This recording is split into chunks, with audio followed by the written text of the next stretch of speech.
Here's what you want to think about if your child is having tantrums in public. I get asked this all the time, so I want to give you a few places to start so you can try to navigate this incredibly tough terrain. This is something that I work on a lot with the clients in my one-on-one program.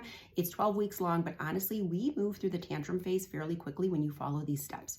So first and foremost, if your child is going to be having tantrums in the home setting, meaning they struggle to self-regulate when you say no, when you have to deny them access to their favorite thing, when they have to transition to something they don't want to do, and you are seeing tantrums, you should expect that you will also see tantrums in public. There is no reason why they wouldn't have them in both situations. So in order to have more success in public, we want to achieve more success in the home setting first.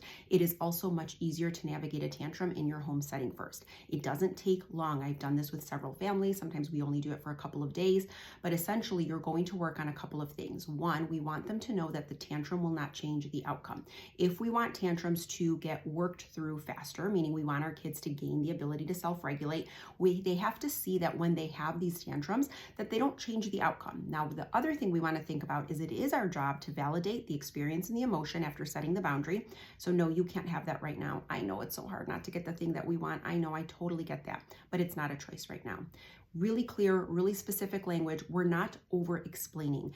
And the other thing we're doing while they're having their tantrum is we're not talking to them about calming down, how to stop crying, why we don't want to hear them anymore. They're acting like a baby. I mean, there's a lot of things that happen to us, the adults, when our kids are having tantrums. And we usually grab for things that were likely done to us when we were children, which is to suppress the big emotion, suppress the feeling. Let's not deal with this and instead just listen and cooperate.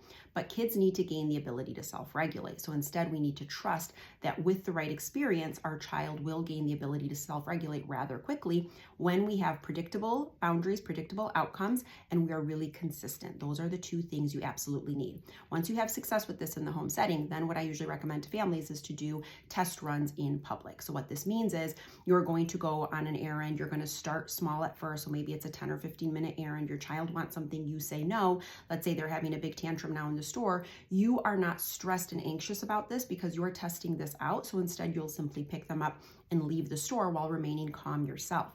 It doesn't take more than 2 or 3 times of actually doing these test runs for your child to realize that when they have these tantrums in public settings, it really doesn't change the outcome and your word is your word. When we have consistent boundaries in place, our kids feel safe. They can predict and know what will happen. And when that consistency is there, they immediately gain the ability to self-regulate because they know how to predict the outcome. That's what kids want. They want to feel safe, they want to feel seen and heard, and they want to feel supported in those moments. So hopefully that helps. It does take time, so just show yourself some grace. And for more free resources, you guys can go to the link in my profile and download a few free workshops.